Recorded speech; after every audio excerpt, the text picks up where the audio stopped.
حضرات محترم، سورہ بقرہ کی آیت کریمہ تلاوت کی ہے آپ کے سامنے۔ اللہ رب العزت نے اس میں انسانوں کے دو قسم کے رویے بیان فرمائے ہیں۔ دو قسم کے انسان ہیں اور دو قسم کے ان کے رویے ہیں۔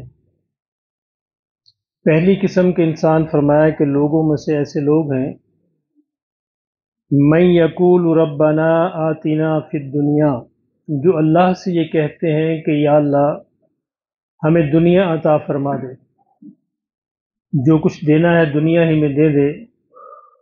وما لہ فی الآخرۃ من خلاق، فرمایا تو ایسے جو لوگ ہیں ان کا پھر آخرت میں کوئی حصہ نہیں ہوگا، کیونکہ انہوں نے سب کچھ دنیا کے اندر ہی مانگ لیا تو اللہ رب العزت ان کو دنیا میں دے دیں گے۔ وما لہ فی الآخرۃ من خلاق، آخرت میں پھر ان کا کوئی حصہ نہیں ہوگا۔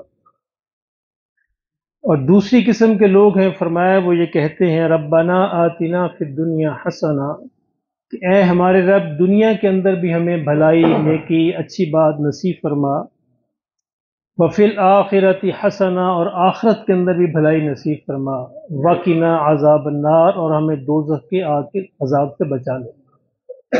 آقا دو عالم صلی اللہ علیہ وسلم کی جو دعائیں ہیں ان کے اندر سب سے زیادہ مانگے جانے والی دعا یہ دعا ہے، یعنی حضور صلی اللہ علیہ وسلم سب سے زیادہ جو دعا مانگتے تھے وہ یہ تھی ربنا آتنا فی الدنیا حسنہ وفی الآخرۃ حسنۃ وقنا عذاب النار۔ اور آپ جانتے ہیں کہ طواف کے اندر بھی یہی دعا مسنون ہے۔ باقی جو بھی دعا مانگیں، طواف کے اندر ہر طرح کی دعا کی جا سکتی ہے، لیکن طواف میں یہ دعا مسنون ہے، یعنی رکن شامی سے لے کر یمانی سے لے کر حجر اسود تک اسی دعا کو مانگنا چاہیے، ربنا آتنا فی الدنیا حسنہ وفی الآخرۃ حسنۃ وقنا عذاب النار۔ تو یہ دو رویے ہیں۔ ابھی ہم نے یہ دیکھنا ہے کہ ہمارا شمار کس میں ہوتا ہے۔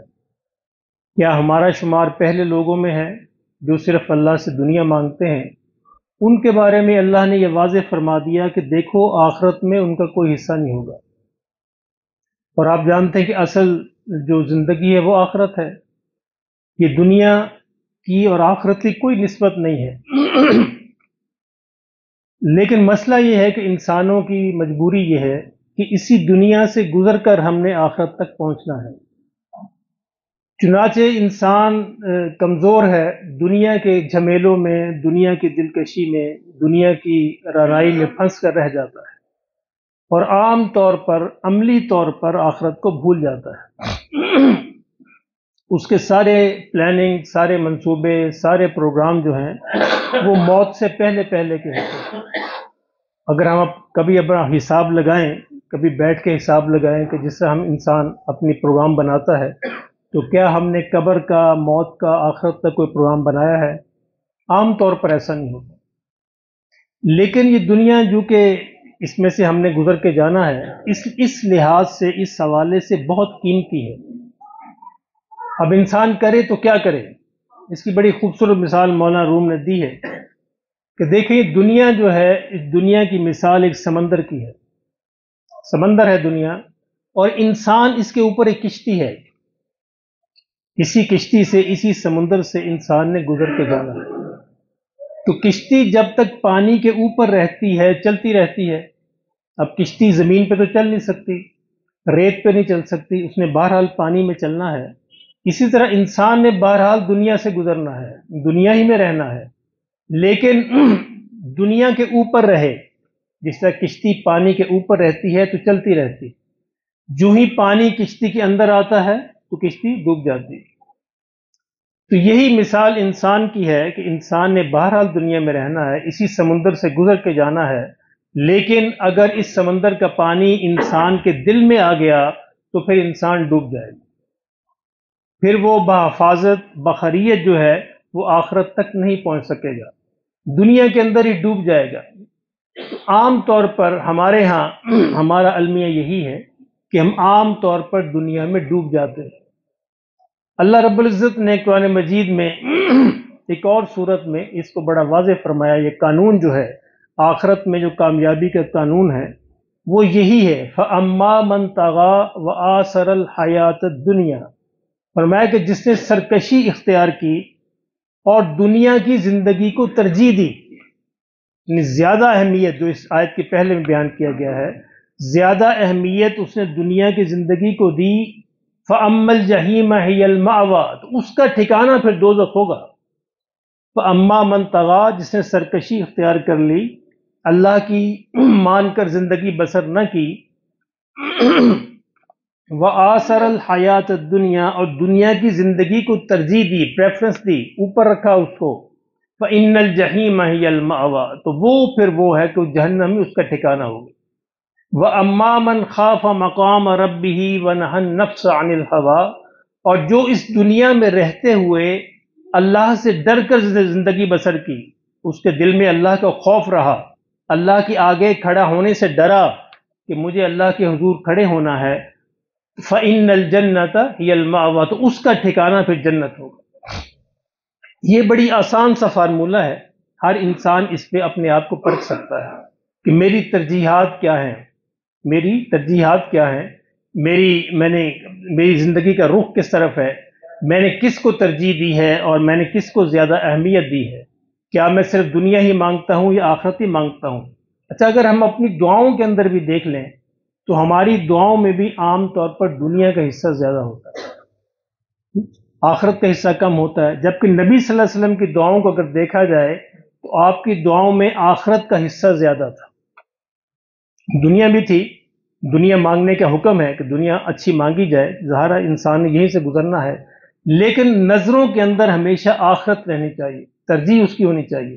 ہر وہ عمل ان دنیا میں رہتے ہوئے انسان ہر بات کا حساب لگائے کہ میرا کون سا عمل آخرت کے لیے نقصان دہ ہے اور کون سا عمل آخرت کے لیے فائدہ مند ہے، اس حوالے سے پھر اس کی زندگی آخرت کی زندگی بن جائے گی۔ یعنی اگر صرف یہ دیکھنا شروع کر دے کیا میں جو بولنے لگا ہوں آخرت کے لیے فائدہ مند ہے یا نقصان دہ ہے، جو میں کرنے لگا ہوں کیا یہ آخرت کے لیے فائدہ مند ہے یا نقصان دہ ہے، جو میں سننے لگا ہوں کیا یہ آخرت کے لیے فائدہ مند ہے یا نقصان دہ ہے، میں جو دیکھنے لگا ہوں کیا یہ آخرت کے لیے فائدہ مند ہے یا نقصان دہ ہے، تو انسان خود ہی اس کے رخ جو ہے خود بخود صحیح ہو جائے گا۔ اور یہ ہر انسان کو پتہ ہوتا ہے، ایسا نہیں ہے، الحمدللہ اتنا شعور ہر مسلمان کو حاصل ہے کہ اس کو پتہ ہے کہ یہ چیز آخرت کے لیے نقصان دہ ہے، یہ نہیں نقصان دہ، سب کو معلوم ہے۔ تو تھوڑا سا اگر اپنے آپ کو کنٹرول کر لے کہ مجھے بہرحال آخرت میں جانا ہے، میرا سفر وہیں پہ ہے، میرا رخ وہیں پہ ہے، اسی لمحے کسی لمحے بھی موت جو ہے آ سکتی ہے اور مجھے اللہ کے حضور کھڑے ہونا ہے، انشاءاللہ پھر اس کا مسئلہ نہیں بنے گا، پھر آخرت کو ترجیح رہے گی اور وہ آخرت کا بن کر زندگی بسر کرے گا۔ اس کی سب سے خوبصورت مثال جو ہے وہ آقا دو عالم صلی اللہ علیہ وسلم کے جو شاگرد ہیں، براہ راست شاگرد صحابہ، ان کی زندگی میں ملتی ہے کہ آخرت کا بن کر کس طرح رہنا ہے۔ اگر ہم یہ چاہیں کہ ہمیں کوئی عملی نمونے مل جائیں، عملی مثالیں مل جائیں، تو بے مثال جو ہیں، بے شمار مثالیں بکھری پڑی ہیں صحابہ کے، ہر صحابی کی زندگی میں بے شمار مثالیں بکھری پڑی ہیں کہ آخرت کو ترجیح کس طرح دی جاتی ہے۔ سیدنا ابو ذر غفاری رضی اللہ تعالیٰ عنہ، اللہ ان پہ کروڑوں رحمت نازل فرمائے، نبی صلی اللہ علیہ وسلم کے بڑے ہی پیارے ساتھی تھے، بڑے پیارے صحابی تھے، اور حضور صلی اللہ علیہ وسلم کو ان سے بڑا ایک تعلق تھا، بڑا ایک مان تھا۔ غزوہ تبوک کے اندر یہ تھوڑا پیچھے رہ گئے، یعنی مجاہدین کے ساتھ نہ جا سکے، کوئی مجبوریاں تھی، اور لوگ جو ہے وہ چلے گئے، کافی سفر طے ہو گیا۔ لوگ باتیں کرنے لگے کہ دیکھو یہ ابو ذر تو آیا نہیں، باتیں بڑی کرتا تھا، پہنچا ہی نہیں غزوے کے اندر۔ نبی صلی اللہ علیہ وسلم نے فرمایا ابو ذر کے بارے میں بات کرتے ہو کہ ہاں، کہ نہیں، ابو ذر ضرور آئے گا، ابو ذر میرا ہے، وہ کیسے پیچھے رہ سکتا ہے، وہ آئے گا، تم پریشان نہ ہو۔ تو تھوڑی دیر بعد لوگوں نے دیکھا کہ دور سے گرد اڑتی ہوئی چلی آ رہی ہے، اور دیکھا، حضور نے کہا کہ دیکھو کون آ رہا ہے، دیکھا تو وہ ابو ذر آ رہے تھے۔ تو یہ ابو ذر رضی اللہ تعالیٰ عنہ کی زندگی اس حوالے سے بڑی خوبصورت مثال ہے کہ آخرت کا بن کر کس طرح رہنا ہے۔ آخری عمر میں مدینہ کے قریب بستی تھی ربضہ، وہاں پہ انہوں نے مکان بنا لیا تھا، وہاں شفٹ ہو گئے تھے، چند گھر تھے، چھوٹی سی آبادی تھی، باقی صحرا ہی صحرا تھا۔ تو وہاں پہ رہنے لگے، اور کچھ اونٹ تھے، دو دس 12 20 اونٹ ہوں گے، ان پہ ان کا گزر اوقات تھی۔ ایک بوڑھا سا ضعیف چرواہا تھا جو ان کی نگہبانی کرتا، اور اسی کے دودھ پہ، اسی کی چیزوں پہ گزارا ہوتا۔ ایک شخص، قبیلہ بنو اسلم کا ایک شخص تھا، اس نے سوچا کہ حضرت ابو ذر ایک بڑے پائے کے صحابی ہیں، نبی صلی اللہ علیہ وسلم کے ساتھ ساری عمر رہے، تو میں ان کی خدمت میں رہتا ہوں، مجھے کچھ فیض ملے گا، کچھ میں ان سے علم حاصل کروں گا۔ تو وہ حضرت ابو ذر کی خدمت میں حاضر ہوا اور آ کے عرض کیا کہ اے اللہ کے نبی کے صحابی، آپ ان کے ساتھی ہیں، آپ مجھے اپنے پاس ملازم رکھ لیجیے، میں آپ کے اونٹوں کی دیکھ بھال کیا کروں گا۔ انہوں نے کہا کہ بھائی مجھے ضرورت نہیں ہے، میرے پاس تو پہلے بھی ایک ملازم موجود ہے۔ ان کا نہیں، میں آپ سے کچھ مانگتا نہیں، کچھ لیتا نہیں، لیکن بس میں آپ کے پاس رہنا چاہتا ہوں، آپ کی خدمت کرنا چاہتا ہوں۔ کہ چلو ٹھیک ہے، اگر تمہیں ایسا منظور ہے تو رہ لو، تم بھی رہ لو۔ لیکن ان کا کہا ہے دیکھو میری ایک شرط ہے، میری ایک شرط ہے اس بات کے لیے۔ کہ جی وہ کیا؟ کہا کہ جب میں تمہیں یہ کہوں کہ میرے مال میں سے خرچ کرو اللہ کے راستے میں، تو تم نے سب سے بہترین مال خرچ کرنا ہے، یہ ہوتی آخرت۔ تو ہم کیا کرتے ہیں؟ بچا کھچا خرچ کرتے ہیں، ایسے ہوتا ہے نا عام طور پہ۔ اللہ ماشاء اللہ ہمیں ہمارے حال پہ رحم فرمائے۔ کہا کہ تم نے سب سے بہترین مال خرچ کرنا ہے۔ ان کا جی مجھے اس میں کیا اعتراض ہے، مال آپ کا ہے، خرچ میں نے کرنا ہے، میں کر دوں گا۔ ٹھیک ہے، وعدہ ہے؟ کہ جی وعدہ ہے۔ چلے ٹھیک ہے، پھر آپ کرو۔ تو وہ اونٹوں کو لے جاتا، ان کو چراتا، شام کو واپس لے آتا۔ ایک دن کسی نے کہا حضرت ابو ذر سے کہ فلاں قبیلہ کے لوگ جو ہے وہ ان کے ہاں بڑی بھوک ہے، بڑا مسئلہ ہے، کھانے کی ضرورت ہے ان کو۔ تو حضرت ابو ذر نے اپنے اس ملازم سے کہا کہ جاؤ میں ایک اونٹ ذبح کرو، اور ایک اونٹ ذبح کر کے ان کو گوشت دے آؤ، ایک اونٹ لے کے آؤ، اس کو ذبح کریں۔ اب وہ ملازم اونٹوں کے پاس گیا، ایک اونٹ، اب شرط یہ تھی کہ سب سے بہترین جو ہے اللہ کے راستے میں خرچ کیا جائے گا۔ اس نے دیکھا، اونٹوں کا جائزہ لیا، دیکھا کہ 10 یا 20 اونٹ تھے، ان میں جو سب سے بہترین تھا اس کو اس نے پکڑا اپنی شرط کے مطابق۔ پھر دل کے اندر یہ خیال آیا کہ کرنا تو ذبح ہی ہے، یہ تو حضرت کی سواری کے کام آتا ہے، بڑا اچھا اونٹ ہے، ان کے کام آئے گا، تو کیوں نہ میں ذرا اس سے کم تر جو ہے وہ لے لوں، گوشت اس کے اندر بھی اتنا ہی ہوگا، لیکن یہ سواری کے لیے بڑا بہترین ہے۔ تو وہ جو سب سے بہترین اونٹ تھا اس کو چھوڑ دیا، اور اس سے دوسرے نمبر کا اونٹ لے کے آپ کی خدمت میں حاضر ہو گیا۔ اور جب آپ کے پاس پہنچا تو آپ نے دیکھا اس کی طرف، ملازم کی طرف، آپ نے کہا کہ تم نے مجھ سے ایک وعدہ کیا تھا، تم اس کو بھول گئے ہو یا تم جان بوجھ کر کیا ہے؟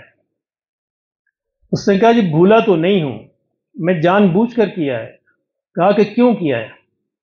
کہا جی اس لیے کیا ہے کہ جو سب سے بہترین اونٹ جو تھا اس کی آپ کو ضرورت رہتی ہے، سفر کرنا ہوتا ہے، ادھر ادھر جانا ہوتا ہے، تو وہ سفر کے لیے بہترین اونٹ ہے۔ اب ذبح ہی کرنا ہے۔ میں نے کہا چلو گوشت تقسیم کرنا، اس سے کیا ہے؟ آپ نے کہا تمہارے لیے ذبح ہی کرنا ہے، بس تمہارے لیے یہ بس ہے، میرے لیے سب کچھ ہے، کیونکہ میں نے اللہ کو دینا ہے، یہ تو اصل ہے جو میرے پاس بچنا ہے، تمہارے لیے بس یہی ہے۔ یہ ہوتا ہے نا، ہم عام انسانوں کا رویہ یہی ہوتا ہے، تمہارے لیے بس ہے، میرے لیے سب کچھ ہے، اللہ کے لیے دینا ہے، جاؤ اس کو واپس کر کے آؤ اور وہ اونٹ لے کے آؤ۔ کیونکہ اللہ نے فرمایا لن تنالوا البر حتى تنفقوا مما تحبون، تم نیکی کے اعلیٰ درجے کو اس وقت تک نہیں پہنچ سکتے جب تک کہ سب سے بہترین مال خرچ نہ کرو۔